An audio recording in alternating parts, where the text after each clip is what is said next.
हिंद दोस्तों, आज की इस वीडियो में हम लोग अर्थशास्त्र कक्षा 10 अध्याय 4 पढ़ेंगे। ये 7वां पार्ट है दोस्तों। इससे पहले आपने 6 पार्ट इकोनॉमिक्स के नहीं देखे 10वीं क्लास के, तो देख लीजिए, बहुत इंपॉर्टेंट है। ये हम पढ़ेंगे अध्याय 4, हमारी वित्तीय संस्थाएं। बहुत ज़्यादा इंपॉर्टेंट है दोस्तों। चलते हैं। प्रश्न पहला है, गैर संस्थागत वित्त प्रदान करने वाला सबसे लोकप्रिय साधन है। यहां पर संस्थागत नहीं पूछ रहा है दोस्तों, गैर संस्थागत पूछ रहा है। ऑप्शन देख लेते हैं। देसी बैंकर है, महाजन है, व्यापारी है या फिर सहकारी बैंक है। ये सबसे लोकप्रिय जो होता है दोस्तों, ये महाजन होते हैं। आप देखते हैं, ये प्राचीन काल से ही चलता आ रहा है। महाजन जो हैं, कहीं ना कहीं ये ग्रामीण निवासियों को उधार पैसा देते हैं। ये उधार पैसा देते हैं दोस्तों महाजन, और उसके बदले में बड़ी रकम ब्याज के रूप में लेते हैं। बड़ी रकम ब्याज के रूप में लेते हैं। ये वही महाजन है। ग्रामीण में ज़्यादा ये सक्रिय हैं, गाँवों में। तो इस प्रश्न का राइट आंसर हो जाएगा महाजन। देसी बैंकर नहीं कह सकते हैं, व्यापारी, सहकारी बैंक, ये तीनों गलत है। चलते, सहकारी बैंक संस्थागत में आ जाएगा दोस्तों। चलते हैं प्रश्न 2 की ओर। प्रश्न 2 है, इनमें से कौन संस्थागत वित्त का साधन है। देखिए, इससे पहले वाला जो प्रश्न था, गैर संस्थागत में सबसे ज़्यादा लोकप्रिय कहेंगे तो महाजन ही आते हैं। संस्थागत में सेठ साहूकार। सेठ साहूकार तो दोस्तों गैर संस्थागत में आ जाएंगे, गैर संस्थागत में आ जाएंगे, तो ये तो गलत हो गया। रिश्तेदार, ये भी गैर संस्थागत में आ जाएंगे। महाजन भी गैर संस्थागत में। अभी हमने पढ़ा, एक ही मात्र ऑप्शन बच जाता है और वो है व्यावसायिक बैंक, और यही हमारे प्रश्न का राइट उत्तर होगा। इसको डिलीट ऑप्शन करके भी हम सॉल्व कर सकते हैं इस प्रश्नों को दोस्तों। ऐसे प्रश्न इकोनॉमिक्स से बराबर प्रत्येक एग्जाम में भी आते हैं। एनसीईआरटी बेस्ड सिलेबस है, अतः बहुत ज़्यादा इंपॉर्टेंट है। आपको वीडियो अंत तक देखना है दोस्तों। प्रश्न 3 है, भारत का केंद्रीय बैंक पूछा है दोस्तों। सेंट्रल बैंक ऑफ इंडिया किसको कहते हैं? Reserve bank of India. पहला ही हमारा ऑप्शन बिल्कुल सही है। पहला ही ऑप्शन बिल्कुल सही है दोस्तों। रिजर्व बैंक ऑफ इंडिया जो है हमारा केंद्रीय बैंक है, और इसका राष्ट्रीयकरण जो है, राष्ट्रीयकरण 1 जनवरी 1949 को हुआ है राष्ट्रीयकरण। तो प्रश्न का सही उत्तर पहला है, reserve bank of India. State bank of India व्यावसायिक बैंक है। क्षेत्रीय ग्रामीण में यही व्यावसायिक बैंक है, क्षेत्रीय लेवल पर है। पंजाब नेशनल बैंक व्यावसायिक बैंक है। तो ये क केवल सही है हमारा, यहाँ पर बाकी ऑप्शंस गलत हैं। चलते हैं प्रश्न 4 की ओर। प्रश्न 4 है, राज्य में कार्यरत केंद्रीय सहकारी बैंक की संख्या कितनी है? केंद्रीय सहकारी बैंक की संख्या पूछ रहा है दोस्तों, जो राज्य में कार्यरत है। 50 है, 75 है, 35 है या 25 है? इसका राइट आंसर 25 है दोस्तों, according to NCERT book. According to NCERT book ये 25 है। 25 राज्य में कार्यरत केंद्रीय सहकारी बैंक की संख्या 25 है। ये ए, क, ख और ग गलत है, ये घ सही है। चलते हैं प्रश्न 5 की ओर। बहुत ज़्यादा वीडियो इंपॉर्टेंट होने वाला है, आपको अंत तक वीडियो देखना है। प्रश्न 5 है, दीर्घकालीन ऋण प्रदान करने वाली संस्था है जो लॉन्ग टर्म, दोस्तों अंग्रेजी में इसको कहते हैं लॉन्ग टर्म, जो ऋण देती हो, वैसी संस्था पूछ रहा है कि दीर्घकालीन ऋण प्रदान करने वाली संस्था कौन सी है निम्नलिखित में से? कृषक महाजन। कृषक महाजन दोस्तों लंबा टाइम के लिए नहीं देते हैं, इनका ब्याज ही बहुत ज़्यादा होता है, तो लंबा टाइम के लिए कैसे ये दे सकते हैं? भूमि विकास बैंक ख में है दोस्तों, और यही प्रश्न का राइट आंसर है। भूमि विकास बैंक जो है, कहीं ना कहीं ये लंबे समय के लिए ऋण देते हैं। प्राथमिक कृषि साख समिति ये गलत हो जाएगा, और इनमें से कोई गलत हो जाएगा। प्रश्न का राइट आंसर भूमि विकास बैंक है दोस्तों। किसान ज़्यादा से ज़्यादा ऋण लेते हैं, किसान। चलते हैं प्रश्न 6 की ओर। प्रश्न हमारा 6 है, भारत की वित्तीय राजधानी किस शहर को कहा जाता है? दोस्तों, एक तो भारत की जो है पॉलिटिकल राजधानी हम कहते हैं, पॉलिटिकल राजधानी कहेंगे, राजनीतिक राजधानी जो है दिल्ली है। और अगर वित्तीय राजधानी हम कहेंगे तो ये मुंबई है, वित्तीय राजधानी मुंबई है। और यहीं पर रिजर्व बैंक ऑफ इंडिया का भी हेडक्वार्टर है। Mumbai is the right answer of this question. Delhi जो है ये गलत है, ये राजनीतिक राजधानी है। पटना बिहार की राजधानी है और बेंगलुरु जो है ये कर्नाटक की राजधानी है। तो प्रश्न का राइट आंसर हमारा मुंबई हो जाएगा। Mumbai is the right answer of this question पूछा था वित्तीय राजधानी, तो वित्तीय राजधानी मुंबई हो जाएगा। चलते हैं प्रश्न 7 की ओर। सहकारिता प्रांतीय सरकारों का हस्तांतरित विषय कब बना? सहकारिता से प्रश्न है, ये 1929 में बना है या फिर 1919 में बना है या फिर 1918 में बना है या फिर 1914 में बना है? इस प्रश्न का राइट आंसर है 1919 में बना है सहकारिता प्रांतीय सरकार का हस्तांतरित विषय। और यही 1919 का साल है दोस्तों जब जलियांवाला बाग हत्याकांड हुआ था। और यही 1919 का साल है जब रोलेक्ट एक्ट अंग्रेज लेकर के आए थे, काला कानून। यही 1919 का साल है, याद रखना, बहुत ज़्यादा इम्पोर्टेंट है। चलते हैं प्रश्न 8 की ओर। प्रश्न 8 है, देश में अभी कार्यरत क्षेत्रीय बैंक की संख्या पूछ रहा है। 190 है, 192 है, 199 है, 196 है। इस प्रश्न का राइट आंसर 196 है अकॉर्डिंग टू एनसीईआरटी बुक दोस्तों। 196 डाटा है ये। चलते हैं क ख ग घ गलत है, इस प्रश्न का राइट आंसर घ 196। चलते हैं प्रश्न 9 की ओर। प्रश्न 9 है, व्यावसायिक बैंक का राष्ट्रीयकरण कब किया गया है? ये प्रश्न है।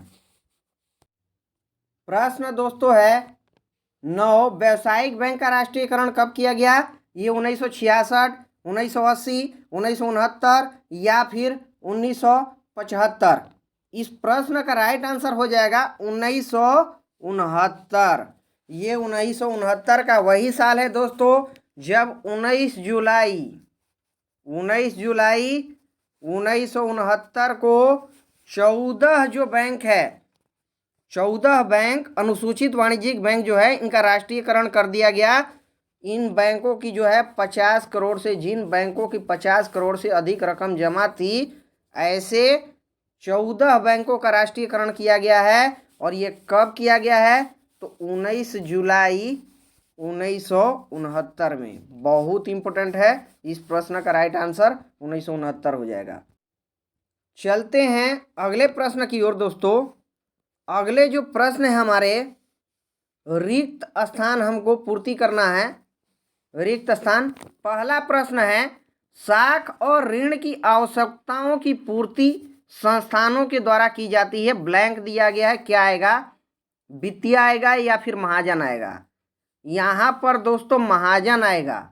साख अथवा ऋण की आवश्यकता की पूर्ति ये वित्तीय संस्था ही करती है। वित्तीय संस्था चाहे वो वाणिज्यिक बैंक हो या फिर जो है कहीं ना कहीं आरबीआई भी वित्तीय संस्था पूरी करती है। और इस प्रश्न का राइट आंसर है, ये बैंक केवल उधार लेते हैं आरबीआई से, याद रखना, जनता नहीं लेती है उधार। जनता कभी भी वाणिज्यिक बैंक से लेती है। तो इस प्रश्न का राइट आंसर हो जाएगा वित्तीय। यहाँ पर वित्तीय संस्थाएं उधार देती है। प्रश्न दूसरा है यहाँ पर, ग्रामीण क्षेत्र में साहूकार द्वारा प्राप्त ऋण की प्रतिशत मात्रा कितनी है? कितनी प्रतिशत मात्रा है जो साहूकार द्वारा प्राप्त होता है? 30% या फिर 40%? इस प्रश्न का राइट आंसर है 30%। इस ब्लैंक में 30% आ जाएगा। ग्रामीण क्षेत्र में साहूकार द्वारा प्राप्त ऋण की प्रतिशत 30% होती है, याद रखना। चलते हैं प्रश्न 3 जो है, प्राथमिक कृषि साख समिति कृषकों खाली जगह को ऋण प्रदान करती है। कृषकों को ये प्राथमिक साख समिति जो है ना, किस प्रकार की ऋण प्रदान करती है? दीर्घकालीन या अल्पकालीन? मतलब लॉन्ग टर्म देती है या फिर शॉर्ट टर्म देती है? क्या देती है ये प्रश्न है दोस्तों, और ये प्रश्न बहुत ज़्यादा इम्पोर्टेंट है। आपको ध्यान रखना है, कभी भी जो है प्राथमिक कृषि साख समिति जो है ये अल्पकालीन ऋण देती है, याद रखना, अल्पकालीन ऋण देती है। अतः ये अल्पकालीन होगा, दीर्घकालीन गलत हो जाएगा, तीसरा का अल्पकालीन हो जाएगा दोस्तों। चलते हैं अगले प्रश्न की ओर। प्रश्न 4 है, भारतीय रिजर्व बैंक की स्थापना कब हुई थी? ये प्रश्न है दोस्तों, भारतीय रिजर्व बैंक की स्थापना कब हुई थी? ऑप्शन है यहाँ पर 1935 या फिर 1949। दोस्तों इस प्रश्न का राइट आंसर यहाँ पर ब्लैंक पे आपको भरना है 1935। ये 1 अप्रैल 1935 को भारतीय रिजर्व बैंक की स्थापना हुई थी। अगर यही प्रश्न हो जाता कि भारतीय रिजर्व बैंक का राष्ट्रीयकरण कब हुआ था, तो ये 1 जनवरी 1949 को हुआ था। ये दूसरा वाला ऑप्शन सही हो जाता। यहाँ पर प्रश्न में है कि स्थापना कब हुआ है, तो 1 अप्रैल 1935। चलते हैं प्रश्न 5 की ओर। वीडियो अंत तक देखना है दोस्तों। वित्तीय संस्थाएं किसी भी देश का खाली जगह माना जाता है। ये क्या माना जाता है? बैकबोन माना जाता है, मेरुदंड, या फिर बोझ? बोझ तो पूरी तरह से गलत हो जाएगा। अगर वित्तीय संस्थाएं प्रोवाइड करा रही है, मुद्रा प्रोवाइड करवा रही है, तो वो बोझ तो नहीं बनेगी। तो यहाँ पर आप सिंपल तरीके से भी लगा सकते हैं कि इस प्रश्न का राइट आंसर मेरुदंड होगा, बैकबोन। क्योंकि पैसा लेने देने का जितना भी काम है, जनता तक पहुँचाना, ये सब वित्तीय संस्थाएं ही करती है। आरबीआई से उधार ले करके जनता को जो है ऋण प्रदान करना, सारे वित्तीय सेवाएं प्रोवाइड कराना, ये सब काम वित्तीय संस्था करती है। अतः इस प्रश्न का राइट आंसर होगा मेरुदंड। यहाँ पर मेरुदंड आ जाएगा। चलते हैं अगले प्रश्न की ओर। प्रश्न है, स्वयं सहायता समूह में लगभग खाली जगह सदस्य होते कितने होते हैं? 15-20 होते हैं या फिर 2-3 होते हैं? सेल्फ हेल्प ग्रुप की बात कर रहा है दोस्तों, सेल्फ हेल्प ग्रुप की बात कर रहा है। तो इसमें ये 15 से 20 जो सदस्य होते हैं, 2-3 नहीं होते हैं। अतः प्रश्न का राइट हमारा आंसर हो जाएगा 15 से 20। यहाँ पर हमें फिलिप कर देना है। स्वयं सहायता समूह में लगभग 15 से 20 सदस्य होते हैं। चलते हैं, प्रश्न फिर से आ गया दोस्तों। सेल्फ हेल्प ग्रुप में बचत और ऋण संबंधित अधिकार निर्णय लेते हैं समूह के सदस्य लेते हैं या फिर गांव के सदस्य लेते हैं? दोस्तों सेल्फ हेल्प ग्रुप में दोस्तों यहाँ पर गांव के सदस्य का क्या मतलब है? यहाँ पर गांव के सदस्य गलत है, ये समूह के सदस्य ही कोई भी निर्णय लेंगे। ये केवल आपको कंफ्यूज करने के लिए ऑप्शन दिया गया है यहाँ पर। तो इस प्रश्न का राइट आंसर होगा समूह के सदस्य। यहाँ पर फिल इन द ब्लैंक में हमें लिखना है। चलते हैं अगले प्रश्न की ओर। प्रश्न 8 है, व्यावसायिक बैंक खाली जगह प्रकार की राशि को स्वीकार करते हैं। व्यावसायिक बैंक जो है ये खाली जगह राशि को स्वीकार करते हैं। ये 4 है या फिर 5 है? इस प्रश्न का राइट आंसर 4 है दोस्तों। व्यावसायिक बैंक 4 प्रकार की राशि को स्वीकार करते हैं, 5 गलत हो जाएगा। बहुत ज़्यादा इंपॉर्टेंट वीडियो होने वाला है। अगला प्रश्न है 9 नंबर। भारतीय पूंजी बाजार खाली जगह वित्तीय सहायता प्रदान करता है। ये वित्तीय सहायता प्रदान करता है किस प्रकार का? ये दीर्घकालीन की अल्पकालीन, लॉन्ग टर्म या फिर शॉर्ट टर्म, ये क्वेश्चन है यहाँ पर। तो भारतीय पूंजी बाजार की जब हम बात करेंगे तो ये सदा दीर्घकालीन